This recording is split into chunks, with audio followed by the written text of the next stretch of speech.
मैं एक असफल आदमी हूं। क्या आप सोचते हैं कार्नेगी को 10 अरब रुपए मिल जाते तो सफल आदमी हो जाता? हम जानते हैं जिनको 10 अरब मिलते हैं वो भी सफल नहीं मानते अपने को, क्योंकि यदि वो सफल मान लें तो आगे की दौड़ बंद कर दें। लेकिन नहीं, 10 अरब के बाद भी दौड़ जारी रहती है। सफलता नहीं आई, नहीं तो दौड़ बंद हो जाती। सफलता आती तो दौड़ रुक जाती। कभी किसी की दौड़ रुकते देखी है? 10 अरब मिल जाते कार्नेगी को तो उसे पता भी नहीं चलता कि उसके सपने 100 अरब के कब हो गए। चुपचाप अंधेरे में सपने आगे बढ़ जाते हैं। जितना हम पा लेते हैं उससे बहुत आगे हमारे सपने खड़े हो जाते हैं। आकाश के क्षितिज की भांति, होरिजन की भांति दिखता है कि जमीन को छू रहा है। यही पास, यही सूरत के बाहर जमीन को छू रहा है आकाश चारों तरफ से। बढ़े थोड़ा तो पाएंगे वो आकाश भी हटता चला जा रहा है। सूरत बहुत पीछे छूट जाएगा और आकाश को जमीन छूने की जो रेखा है वो उतने ही दूर रहेगी जितने तब थी जब हम नहीं चले थे। कितना ही चल लें वो उतने ही दूर रहेगी। असल में आकाश जमीन को कहीं छूता ही नहीं, नहीं तो फासला पूरा हो सकता था। चित्त की जो क्षितिज रेखा है आकांक्षा की, आशा की, वो भी कहीं पूर्ति को छूती नहीं, नहीं तो पूरी हो सकती थी। बच्चों की एक छोटी कथा है। अलाइस नाम की लड़की परियों के देश में पहुंच गई थी। जब वो परियों के देश में पहुंची, जमीन से चलते चलते बहुत थक गई थी। आकाश में पहुंच गई तो बहुत थकी हुई थी। जमीन से चलना, छोटी बच्ची, भूख प्यास लगाई थी उसे। वहां जाके उसने देखा शीतल ठंडी हवाएं बहती हैं, बड़ी सुंदर जगह है, पर भूख उसे जोर से लगी है। चारों तरफ आंखें दौड़ाई, देखा थोड़ी ही दूर पर, जरा से फासले पर, 100 कदमों की दूरी पर परियों की रानी खड़ी है। उसके हाथ में फलों के, मिठाइयों के थाल है और वो रानी उसे बुला रही है कि अलाइस आ, उसे इशारा कर रही। अलाइस ने दौड़ना शुरू किया। सुबह थी तब सूरज निकल रहा था। वो भागी। 100 ही कदम का फासला था, 2 क्षण का फासला था, लेकिन भागी सूरज ऊपर चढ़ने लगा और वो घबरा गई। वो भागती जा रही है, रुक के देखती जाती है, फासला उतना ही है, डिस्टेंस उतना ही। वो रानी अब भी खड़ी है दरख्त के नीचे, हाथ में उसके फलों के थाल, और वो इशारा करती, आओ। उसकी आवाज सुनाई पड़ती है कि आ जाओ अलाइस। वो फिर भागती है, सूरज ऊपर आ गया, धूप कड़ी हो गई, वो थक गई, पसीने से भर गई। उसने रुक के खड़े होकर चिल्ला के पूछा, ये क्या मामला है? सुबह से दोपहर हो गई दौड़ते दौड़ते, फासला छोटा मालूम पड़ता है, लेकिन मैं दौड़ती चली जा रही हूं और तुम उतने ही दूर हो जितनी दूर थी। उस रानी ने कहा, ये मत सोचो, जो सोते हैं, जो सोचते हैं वो मुश्किल में पड़ जाते हैं, दौड़ो। सोचने वाला मुश्किल में पड़ जाता है, उसने कहा। दौड़ो, दौड़ने वाला पहुंचता है, सोचने वाला मुश्किल में पड़ जाता है। उसको भूख लगी थी, वो फिर दौड़ने लगी। सूरज ढलने को आ गया, सांझ हो गई। वो अलाइस थक के गिर पड़ी। फासला उतना का उतना था। उसने चिल्ला के पूछा, रानी ये कैसी दुनिया है तुम्हारी? सुबह से सांझ हो गई मेरे दौड़ते दौड़ते, ये रास्ता कहीं ले जाता नहीं, तुम तक पहुंचाता नहीं, फासला उतना है और अब तो अंधेरा भी उतरने लगा। उस रानी ने कहा, पागल लड़की, तुझे शायद पता नहीं, दुनिया में कोई रास्ता किसी को कहीं नहीं पहुंचाता। सुबह जन्म के सूरज के साथ आदमी जहां अपने को पाता है, मृत्यु की संध्या वहीं पाता है, फासले उतने ही रहते हैं।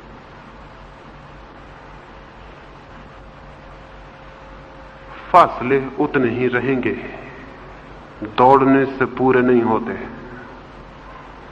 इसका ऑब्जर्वेशन चाहिए, इसका निरीक्षण चाहिए कि हम आंख खोल के चारों तरफ देखें।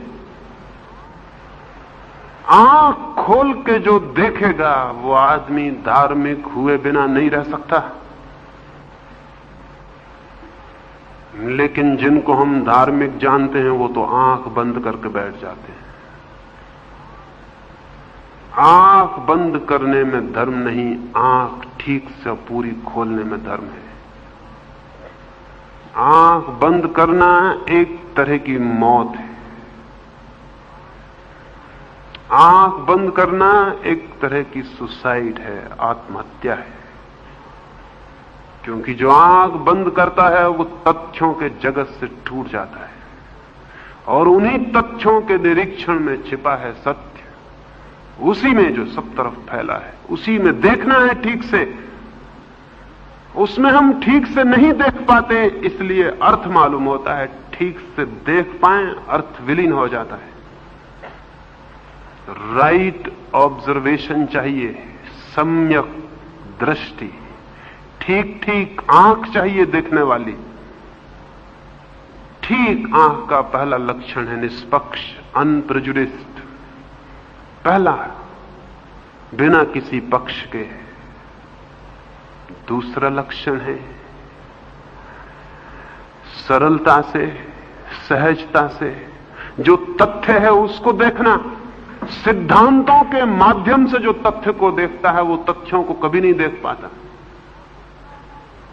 और जो तथ्यों को नहीं देख पाता, फैक्ट्स को नहीं देख पाता, उसकी आंखें कभी भ्रम से मुक्त नहीं हो पाती। एक युवक अपने गुरुकुल से वापस लौटा। जब वो गुरु से विदा होता था, उसने गुरु के पैर पड़े और उसकी आंखों से आंसू गिर पड़े गुरु के चरणों पर। गुरु ने कहा, रोते हो, क्या बात है? उसने कहा, रोऊं ना तो क्या करूं, मेरे सारे मित्र आज विदाई के क्षण में कुछ ना कुछ भेंट करते हैं आपको, मेरे पास लेकिन सिवाय आंसुओं के और कुछ भी नहीं। तो मैं रोता हूं और एक वचन चाहता हूं कि जब मेरे पास कुछ हो तो उसे स्वीकार कर लेना, बाद में कभी जब मैं आऊं तो मुझे इंकार ना हो। इसका वचन दें तो ही मैं जाऊंगा। मैं हूं बहुत दरिद्र, मां और पिता भी मेरे नहीं। आपने ही मुझे शिक्षा दी और भोजन भी दिया और वस्त्र भी दिए और आश्रय भी। मेरे पास कुछ भी नहीं है देने को, सब कुछ आपका ही है जो मैं हूं। तो किसी दिन अगर मैं कुछ ले आऊं तो वो स्वीकृत होगा, ये वचन देते। गुरु ने बहुत कहा, आंसुओं से बड़ी और कोई भेंट नहीं और प्रेम से बड़ा कोई सम्मान नहीं, लेकिन फिर भी तू नहीं मानता तो तेरी मर्जी। मेरे द्वार तेरे लिए हर चीज के लिए खुले हैं, तू कभी भी आ। वो युवक वहां से चला, देश की राजधानी में पहुंचा। उसी संध्या अपने एक मित्र के घर मेहमान हुआ। रात उसे करवटें बदलते देख के उसके मित्र ने पूछा, बेचैन मालूम होते हो बहुत, क्या बात है? उसने कहा, बेचैनी एक ही है, जिस गुरु के पास बहुत कुछ पाया उसे मैं भेंट भी ना कर सका, कुछ भी भेंट ना कर सका। उसके मित्र ने पूछा, क्या भेंट करना चाहते हो? उस युवक ने कहा, अगर 5 स्वर्ण मुद्राएं भी मुझे मिल जाएं, लेकिन कहां मिलेंगी, मैंने तो इकट्ठी 5 मुद्राएं देखी भी नहीं। तो मैं गुरु के चरणों में रखा था। उसके मित्र ने कहा, तुम निश्चिंत सो जाओ, सुबह थोड़े जल्दी उठाना। इस देश का जो राजा है उसका नियम है कि पहले भिक्षु, पहला याचक उसके द्वार पर जो चला जाता है वो जो भी मांग लेता है वो दे देता है। तो तुम 5 स्वर्ण मुद्राएं मांग लेना, जल्दी चले जाना, और घबराने की कोई बात नहीं, मुश्किल से कभी कोई याचक जाता होगा। वो निश्चिंता से सो गया और सुबह बहुत जल्दी राजा के द्वार पर पहुंच गया। कोई वहां न था। थोड़ी देर बाद राजा अपनी बगिया में घूमने को आया तो वहां जोड़ के उसने कहा कि मैं पहला याचक हूं, जो मैं मांगूंगा दे सकेंगे आप? राजा ने कहा, आज के ही नहीं, सदा के तुम पहले याचक हो, क्योंकि आज तक जब से मैंने ये नियम लिया कोई नहीं आया। तो जो तुम मांगोगे मैं दे दूंगा, जो तुम मांगोगे। जैसे ही राजा ने यह कहा, जो तुम मांगोगे, 5 स्वर्ण असरफियों का ख्याल एकदम खिसक गया और 5000 असरफियों का ख्याल आ गया। गणित सीखा था उसने भी, आप तो ही गणित जानते हैं, मैं ही थोड़ी, वो भी गणित जानता था। 5 हट गए और शून्य पर शून्य रख गए, 5000। उसने सोचा, जब राजा कहता है जो मांगोगे, तो पागल हूं मैं जो 5 मांगू, 5000 क्यों नहीं? और फिर उसे लगा, पागल हूं मैं जो 5000 ही मांगू, 5 लाख क्यों नहीं, या कि 5 करोड़? या कि 5 अरब या कि खरब, और फिर बहुत ही शीघ्र क्षणों में संख्याएं लंबी हो गई और अंतिम संख्या आ गई जो उसे मालूम थी। और तब उसका हृदय धक से रह गया कि मैंने और गणित क्यों ना सीख लिया। राजा सामने ही खड़ा था। उसने कहा, प्रतीत होता है तुम निश्चय करके नहीं आए, तो तुम निश्चय कर लो, मैं बगिया का एक चक्कर लगाऊं। युवक को राहत मिली। उसने कहा, बड़ी कृपा है आपकी, मैं थोड़ा सोच लूं। लेकिन सोचने का तो अंतिम सीमा आ गई थी, संख्याएं चुक गई थी। क्या सोचे, क्या करे? और बहुत पीड़ा मालूम होने लगी। राजा के पदचाप सुनाई पड़ने लगे। वो वापस लौटता है, उसके पदचाप बढ़ते चले जाते हैं और वो घबराया जा रहा है और मरा जा रहा है। 5 स्वर्ण सुर्खियां बहुत पहले छूट गई। गुरु बहुत न मालूम कहां खो गया। देने लेने की बात ना रही, भेंट का कोई सवाल ना था। सवाल था एक। राजा कहता है, जो मांगोगे दे दूंगा। तो पीड़ा मन को सताने लगी। इस बात की खुशी नहीं कि बहुत कुछ मिल जाएगा, इस बात का दुख कि पता नहीं कितना पीछे छूट जाएगा। मांग तो लूंगा ये, लेकिन पता नहीं कितना पीछे छूट जाएगा और ये अवसर जीवन में दोबारा आए ना आए। और डर है कि ना आएगा, क्योंकि राजा इस भेंट को दे के सचेत हो जाएगा और शायद वापस ले ले अपने नियम को। सोचा होगा एक गरीब सा लड़का है, 10-50 रुपए मांगेगा, कोई स्कॉलरशिप की बात कहेगा या कुछ और। राजा करीब आने लगा, तभी उसके सारे प्राण जैसे इकट्ठे हो गए और उसे ख्याल आया, मैं गलती में हूं, संख्या छोड़ दूं, मैं सीधा मांग लूं कि जो कुछ तुम्हारे पास है सब मुझे दे दो। संख्या की उलझन गड़बड़ है, पीछे पछतावा होगा। सब दे दो जो तुम्हारे पास है, हां 2 वस्त्र छोड़ दूं, जो वो पहने हैं पहने चला जाए। बाहर निकल जाओ 2 वस्त्र पहने हुए, दया है मेरी कि 2 वस्त्र छोड़ता हूं। ऐसे मन तो छोड़ने का नहीं होता, 2 वस्त्र भी कौन छोड़ना चाहता है। राजा सामने आया तो वो निर्णित था। उसने कहा, फिर से कह दें कि जो मैं मांगूंगा देंगे। राजा ने कहा मैंने, तुम चिंता क्यों करते हो, बोलो। उस युवक ने कहा, तब जो आप वस्त्र पहने हैं उन्हें पहने बाहर निकल जाएं, और जो आपका है सब मेरा हुआ। सोचा था राजा घबरा आएगा, पता नहीं हृदय का दौरा आ जाए, हार्ट अटैक हो जाए या क्या हो जाए। लेकिन राजा घबराया नहीं, बात उल्टी हो गई, घबराया युवक ही। क्योंकि राजा ने आकाश की तरफ हाथ जोड़े और कहा, हे परमात्मा, जिस आदमी की मैं प्रतीक्षा करता था वो आ गया। और राजा ने कहा, मेरे बेटे, 2 वस्त्र छोड़ने में तुझे बहुत कष्ट होगा, वो भी मैं छोड़े जाता हूं। मैं नग्न ही इस द्वार के बाहर निकल जाता हूं, जिसमें कि कभी तुझे पछतावा ना हो और मेरे प्रति क्रोध ना आए। छोड़ना बहुत कठिन होता है, राजा ने कहा। 2 वस्त्र भी छोड़ना बहुत कठिन होता है, और तेरी उम्र में बहुत कठिन है। मैं ये वस्त्र उतारने लगा राजा। युवक बोला, ठहरो, एक चक्कर और बगीचे का लगाएं, मैं एक बार और सोच लूं, क्योंकि मैं घबरा आया हूं, मैं अबोध हूं, मेरा कोई अनुभव नहीं। और आपकी छोड़ने की इतनी राजी, इतनी मर्जी, इतनी स्वेच्छा, इतना आनंद, तो मैं डर गया। क्योंकि जो इतना बड़ा राज्य इतनी खुशी से छोड़ के भगवान को धन्यवाद दे के जाता है, निश्चित ही इस सब में उसने कुछ भी न पाया होगा। तो जब वो अपने जीवन को व्यर्थ कर लिया आपने, और आप बूढ़े हो आए और आपके सारे केस शुभ्र हो गए और आपके चेहरे पे झुर्रियां आ गई और जीवन आपसे विदा हो गया, और आप इस सब के बीच कुछ न पा सके, तो क्षमा करें, अभी मेरे पास जीवन है, मैं वहां खोजूं जहां कुछ मिल सकता है। क्षमा करें, एक दफा और घूमा है, मैं सोच लूं। राजा ने कहा, सोचोगे तो मुश्किल में पड़ जाओगे, सोचने वाले हमेशा मुश्किल में पड़ जाते हैं। और फिर जीवन पड़ा है, सोचते रहना। मैंने भी तो जीवन भर सोचा, तब जाना। रुको, जल्दी क्या है? जल्दी हो तो मुझे होनी चाहिए, संभालो इसे, जल्दी मैं जाऊं। लेकिन युवक राजी नहीं हुआ और राजा को दूसरा चक्कर लगाने जाना पड़ा। और जैसा कि राजा को ज्ञात था वही हुआ। लौटकर युवक वहां नहीं था। वो अपनी 5 स्वर्ण मुद्राएं भी बेचारा छोड़ गया। इसे मैं कहता हूं ऑब्जर्वेशन, इसे मैं कहता हूं निरीक्षण। उस युवक ने कुछ देखा, निरीक्षण किया। उसके पास आंख थी, वो राजा के आर पार देख गया। वो राजा की सारी संपत्ति के आर पार देख गया। उसे दिखाई पड़ गया एक आदमी के लिए जो व्यर्थ हो गया वो हर एक के लिए व्यर्थ है। आदमी और आदमी में भेद नहीं, मन और मन में अंतर नहीं, और एक आदमी सब आदमी की कथा है। लेकिन हम सब इस भ्रम में होते हैं कि मैं हूं एक्सेप्शन, मैं हूं अपवाद, मैं बात ही और हूं, बाकी सब और होंगे। इसलिए हर आदमी ये सोच के कि मैं अपवाद हूं सोचता है। निरीक्षण करने की क्या जरूरत है? मैं जीऊं अपने ढंग से।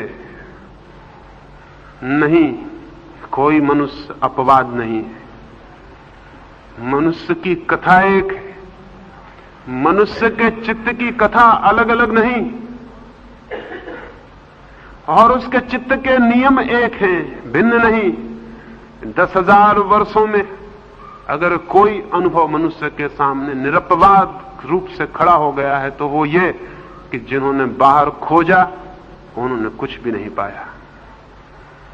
एक भी बाहर खोजने वाला आदमी ये नहीं कह सका कि मैं हाथ उठा के कहता हूं कि मैंने बाहर की दुनिया में पा लिया उसे जिससे मैं पाना चाहता था। पूरे मनुष्य के इतिहास में एक आदमी नहीं जो ये कह सके कि मैंने बाहर खोजा और पा लिया। और दूसरी बात भी इतनी ही निरपवाद सत्य है, जिसने भीतर खोजा उनमें से भी एक भी आदमी ऐसा नहीं जिसने कहा हो मैंने भीतर खोजा और नहीं पाया। अगर किसी चीज को साइंटिफिक ट्रुथ कहा जा सके, किसी चीज को वैज्ञानिक सत्य कहा जा सके तो वो ये है, क्योंकि इसका कोई एक्सेप्शन नहीं, कोई अपवाद नहीं। ये यूनिवर्सल है, ये सार्वलौकिक है, ये सर्वलोक में सर्व मनुष्य के इतिहास में प्रमाणित है कि बाहर नहीं कोई अर्थ पाया जा सका। करोड़ करोड़ अरब आदमी दौड़े और समाप्त हो गए। हम उनकी लाशों पर खड़े हैं, लेकिन हम नीचे झुक के नहीं देखते हमारे पैर में किन की धूल, किन की लाशें हैं। थोड़े से लोगों ने भीतर भी खोजा है और पाया है। वे थोड़े से लोग ही सुगंध की तरह, प्रकाश की तरह, वे थोड़े से लोग ही उस सुबास की तरह, उस संगीत की तरह जो कभी कभी हमारे कानों में पड़ जाता है और कोई याद जगा देता है, कोई स्मृति और एक ख्याल और एक धुन पैदा हो जाती। हम भी खोजें। क्या ऐसा नहीं हो सकेगा कि कभी पूरा मनुष्य का समाज इस सत्य को खोजने में समर्थ हो जाए? क्या ऐसा कभी नहीं हो सकेगा कि मनुष्य इस पृथ्वी पर बहुत बड़ी संख्या में भीतर जो छिपा है उसे जान ले? ऐसा हो सकेगा, क्योंकि अगर एक मनुष्य के जीवन में भी ऐसा हो सका है तो फिर मान लें, समझ लें इस बात को, पहचान लें इस बात को कि जो एक मनुष्य के जीवन में भी हो सका है। अगर एक बुद्ध या एक महावीर या एक कृष्ण, एक क्राइस्ट के जीवन में अगर कोई आनंद की किरण फूटी है और जीवन आलोकित हो उठा है, तो हर मनुष्य हो गया हकदार उसको पाने का। क्योंकि बीज अगर एक अंकुर ले आता है तो सभी बीज अंकुर ले आएंगे। अगर एक मनुष्य के भीतर ऐसी परमात्मा की सुगंध उठाती है तो हर मनुष्य की संभावना हो गई, ये पोटेंशियलिटी हो गई, उसके भीतर भी ये संभावना प्रकट हो सकती। हो सकता है किसी दिन जमीन पर ऐसा दिन, ऐसा लोक कि बहुत अधिक लोगों के जीवन संगीत और प्रेम और प्रकाश से भर जाएं। धर्म के द्वारा ये होगा, धर्मों के द्वारा नहीं, रिलीजन्स के द्वारा नहीं, रिलीजन के द्वारा, धर्म के द्वारा, धर्मों के द्वारा नहीं। और ये भीड़ धर्मों की तो बाधा बनी है, ये विदा हो जानी चाहिए। हिंदू, मुसलमान, ईसाई और जैन बड़ी अगलीनेस के सबूत हैं, बड़ी कुरूपताओं के। मनुष्य को तोड़ने की दीवारें यही है। मनुष्य मनुष्य के बीच के फासले यही हैं। और जो चीज एक मनुष्य को दूसरे मनुष्य से अलग कर देती हो, क्या आप सोच सकते हैं वो मनुष्य को परमात्मा से जोड़ सकेगी? जो मनुष्य को मनुष्य से ही अलग कर देती हो, वो मनुष्य को परमात्मा से कैसे जोड़ सकेगी? जो तोड़ने वाला है वो धर्म नहीं, लेकिन जो जोड़ दे प्राणों को प्राण से, एक को सबसे, और वो जोड़ तभी पैदा होता है जब आंख भीतर जाती है। जोड़ पैदा नहीं होता, बल्कि आंख भीतर जाते ही पता चलता है कि हम तो जुड़े हैं, संयुक्त हैं, इकट्ठे हैं। एक ही प्राण, एक ही चेतना बहुत बहुत रूपों में प्रकट और अभिव्यक्त है। और जैसे ही आंख भीतर जाती है, ज्ञात होता है न कोई दुख है। दुख था इसलिए कि हम बाहर थे, बाहर होना ही दुख था। न कोई चिंता है, न कोई पीड़ा, और न है मृत्यु। बाहर हम थे इसलिए उसे नहीं देख पाते थे जो भीतर है और अमृत है। इस छोटी सी चर्चा में मैंने एक ही बात आपसे कही, एक ही छोटा सा सूत्र। देखें आंख खोल के जीवन को, निरीक्षण करें तो बाहर की व्यर्थता दिखाई पड़ सकती है, और बाहर की व्यर्थता दिखाई पड़ा है तो भीतर की सार्थकता पर तत्क्षण आंख पहुंच जाती है। और जिसकी भीतर की सार्थकता पर आंख पहुंच गई, वो कोई बाहर की दुनिया को उजाड़ने वाला नहीं बन जाता है, बल्कि वही बाहर की दुनिया के लिए भी आनंद का और सुबास का स्रोत हो जाता है। वो कोई बाहर को दुनिया का मिटाने वाला और उजाड़ने वाला नहीं होता, बल्कि वही आधार बन जाता है बाहर की दुनिया के लिए भी। क्योंकि जब भीतर सुगंध पैदा होती है तो सुगंध बाहर फैलनी शुरू हो जाती है, और जब भीतर आनंद पैदा होता है तो आनंद बाहर बंटना शुरू हो जाता है, और जब भीतर प्रकाश का जन्म होता है तो उसकी किरणें बाहर पहुंचनी शुरू हो जाती है। जो भीतर है फिर वो बाहर बंटने लगता है। इसलिए जो स्वयं को जानता है और जो धर्म में जीता है, वो संसार को उजाड़ता नहीं, बल्कि उसके लिए तो सारा संसार ही परमात्मा हो जाता है। तो अंत में यही प्रार्थना करूंगा, परमात्मा करे आपके भीतर से सुगंध और सत्य और संगीत पैदा हो सके। वो मौजूद है, आपकी आंख वहां पहुंच जाए तो वो जाग जाएगा, उठाएगा और प्रकट हो जाएगा। बीज मौजूद है, अगर आपकी आंख उन बीजों पर पड़ गई तो वे अंकुरित हो जाएंगे और उनमें फूल आ जाएंगे। और जब किसी आदमी के जीवन में फूल आते हैं तो वो पूर्णता को उपलब्ध हो जाता है। मेरी बातों को इतने प्रेम और शांति से सुना, उससे बहुत बहुत अनुग्रहित हूं। और अंत में सबके भीतर बैठे हुए परमात्मा को प्रणाम करता हूं। मेरे प्रणाम स्वीकार करें।